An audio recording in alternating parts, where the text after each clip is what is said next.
Hello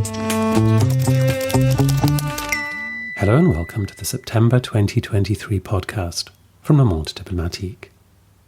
My name's George Miller, and my guest this month is Anne-Cécile Robert, who's Director of International Editions at Monde diplomatique.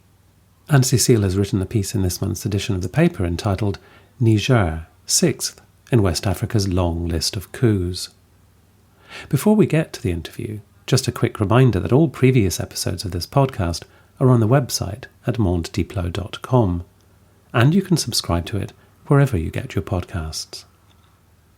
Since going to press, the list of coups has in fact lengthened by one, following the deposition in late August of Gabon's President Ali Bongo. This comes after 2 coups each in Mali and Burkina Faso in the past few years, and one apiece in Guinea and Niger. While some commentators have reached for medical metaphors, talking of an epidemic of coups spreading through contagion, Anne-Cécile looks for deeper causes, including structural inequalities, democratic deficits, and the effects of Western interventions. When we spoke mid-month, I began by asking her to tell me what she had set out to explain. Well, first of all, we must keep in mind that most of the time for a lot of people in Europe and in the Western world, what happens in Africa is a mystery. Africa is a continent we don't get, where people fight. And so very often people are lazy when it comes to understanding what's going on in the African continent. That's not the case with Le Monde diplomatique, of course. We have always taken the continent seriously. And so when something like that happens, I mean a lot of coups, a series of coups, we start to wonder what's going on. And we start to question the fundamentals, what is going on. And when the same thing happens in very different countries, you must draw a political analysis. It must be something political. And so that's the starting point. What is the general political phenomena that can explain this series of coups?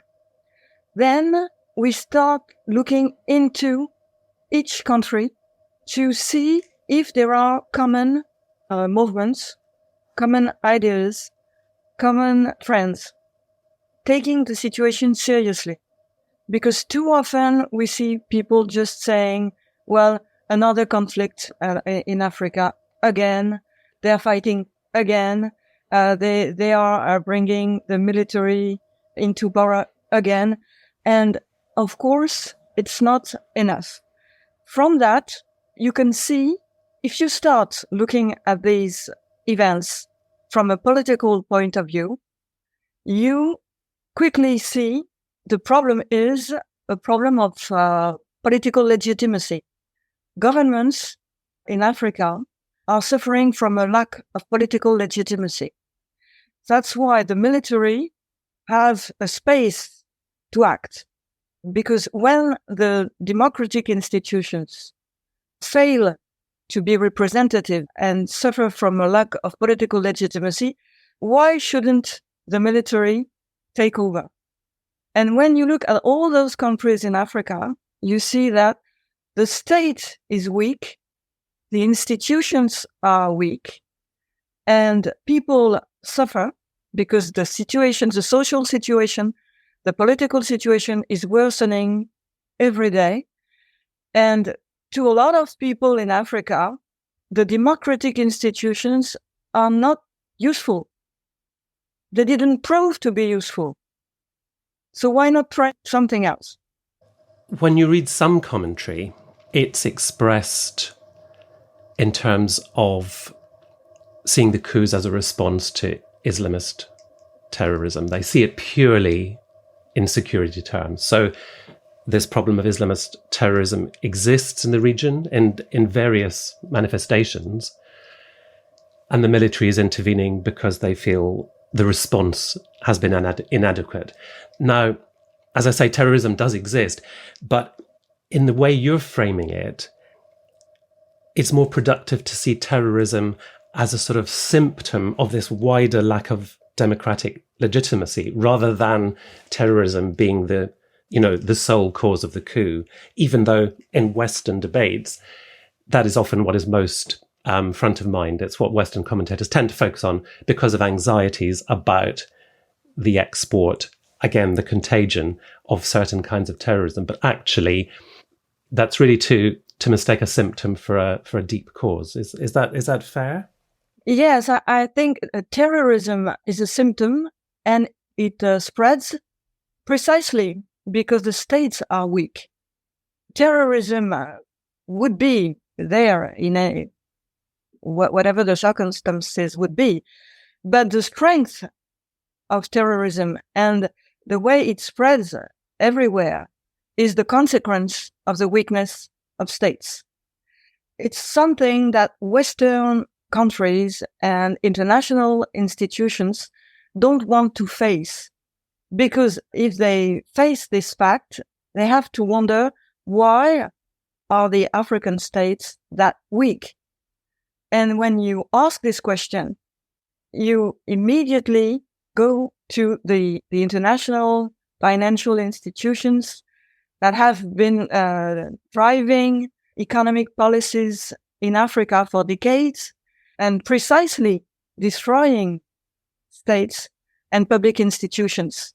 Because, as you know, international financial institutions are very market obsessed, and they only believe in free market solutions.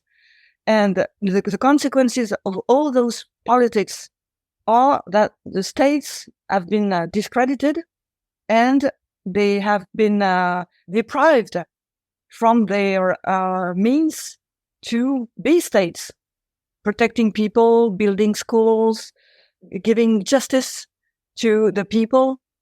And that's the first thing the terrorists do when they take over a territory.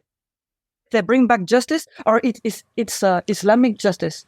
Yeah. But it is a kind of justice. They do what the state doesn't do anymore.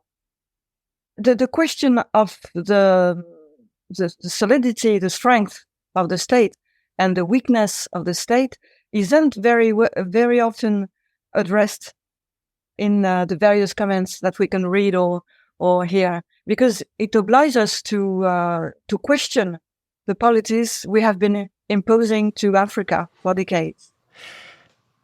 It's worth remembering that Niger is third from the bottom of the table of Human Development Index, which is quite a striking fact. And the coup in Niger seemed to be regarded as a great surprise by a lot of commentators. And I wondered, should it have been a surprise?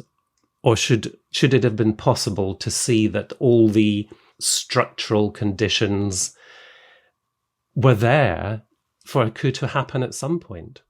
Well, for Niger, it was a risk to accept French troops. It was a risk to accept being the new major partner for France after Mali, because for the Nigerian people, French troops are foreign troops. And even if foreign troops come in a friendly way, they are foreign troops. So it was a risk for the government of Niger. It was a risk also because French troops, are the troops of the former colonial power. So it brings back bad memories. And it was said that the government of Niger was taking a risk and would be maybe not that was the surprise was in the timing. We knew that it was a risk for the government of Niger, and that somewhere along the line, in a few months or a few years, there would be political problems in Niger caused by this presence of foreign troops, but not that quickly. The thing is, the government of Niger was one of the strongest of the region. It was a democratic government, even if there had been problems during the elections 2 years ago. But it was, globally a democratic government, and it had success in the fight against terrorism. The results were good, at least better than in Mali or in Burkina. So there shouldn't have been a coup. But maybe what provoked the putsch was that the military were unhappy with the civil authorities, because the civil authorities wanted to control the military and the financing of the military. And so the military didn't like that. And maybe they found the solution in the coup, because they saw that, well, coups were solutions in other countries of the region. So they say, why not solving problem with the civil government by making our own coup? So this coup has an opportunistic dimension. But the global trend of civil governments and civil powers being challenged by very disturbing phenomena like terrorism, the weakness of the state, poverty, international control. It happens in a global situation. And in the end, well, the coup becomes the solution. Yes. And I think you, in your article, you want to point out that we shouldn't see Africa as entirely a case apart. There are phenomena which we're seeing there in particular forms, but which we can also see being expressed in other parts of the world, perhaps in different forms. But there are similar forces at work, bigger geopolitical forces about sovereignty, about populism, about the whole realignment of power structures in the world. Can you say a little bit more about that, how you see it as not an isolated African phenomenon, but actually there are other things which you connect it to in wider geopolitics? Africa is some kind of a magnifying glass, of international trends. Democracy is challenged everywhere. We see populist movements, far-right movements, and we also see authoritarian temptations in countries like France. So there's a general trend of a political backlash for democracy. Democracy is challenged everywhere. And in Africa, you can see it in a clearer way because democracy is new and the states are young in Africa.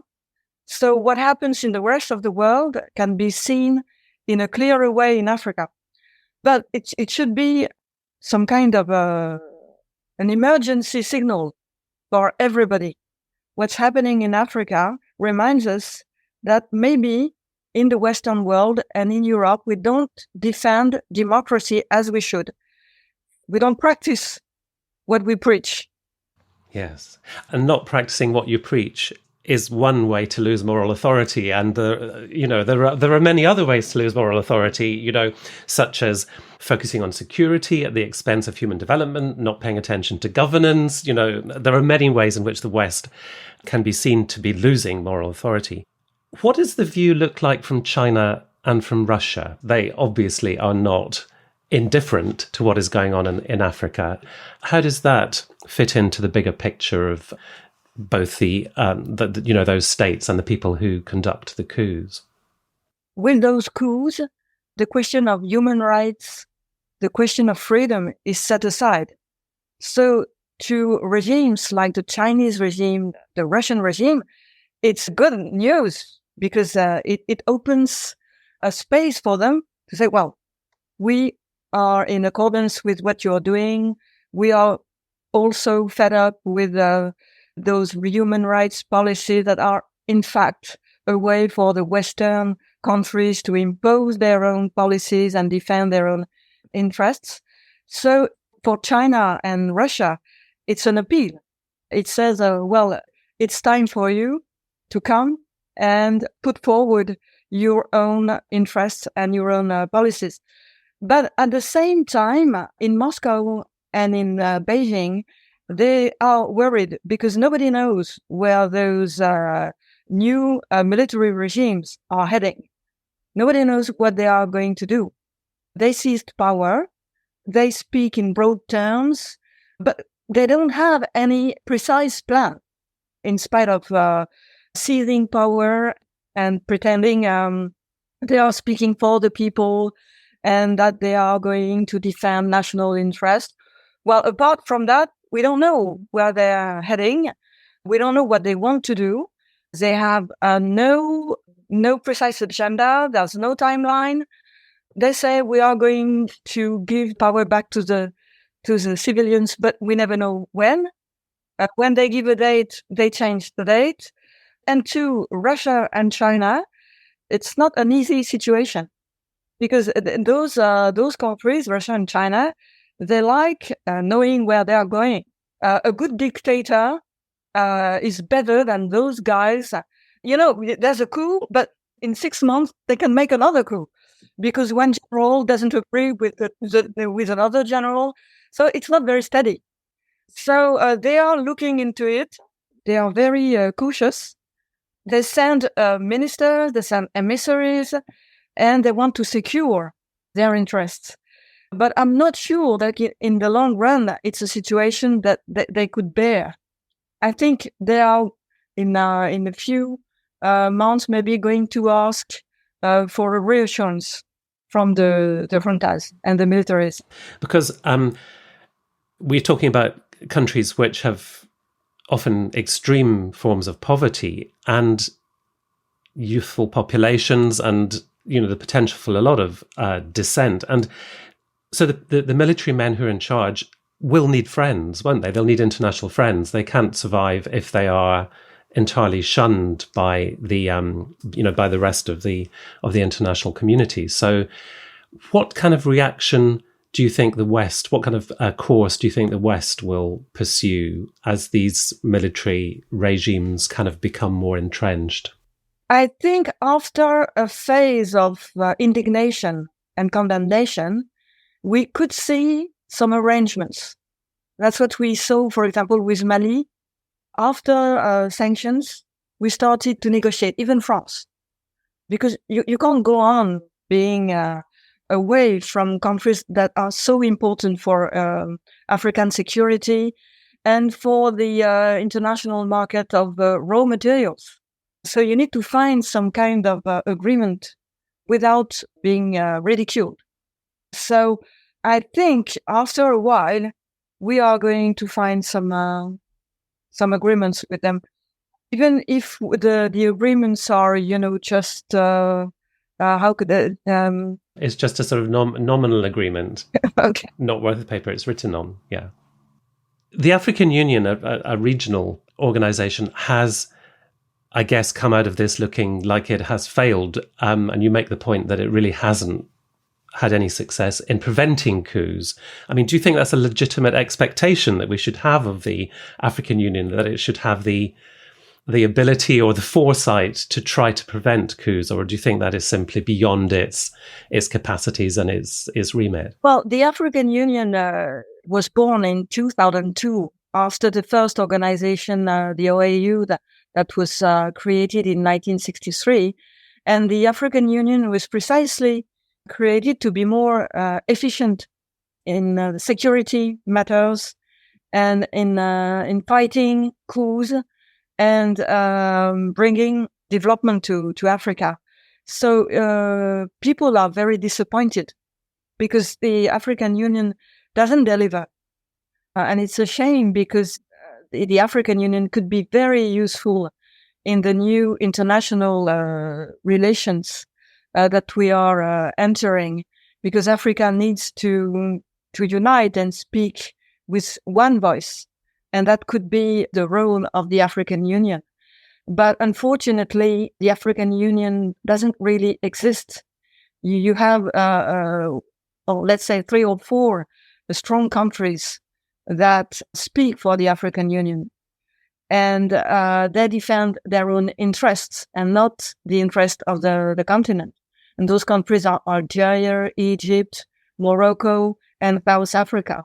And basically, they fight for themselves and not for the continent.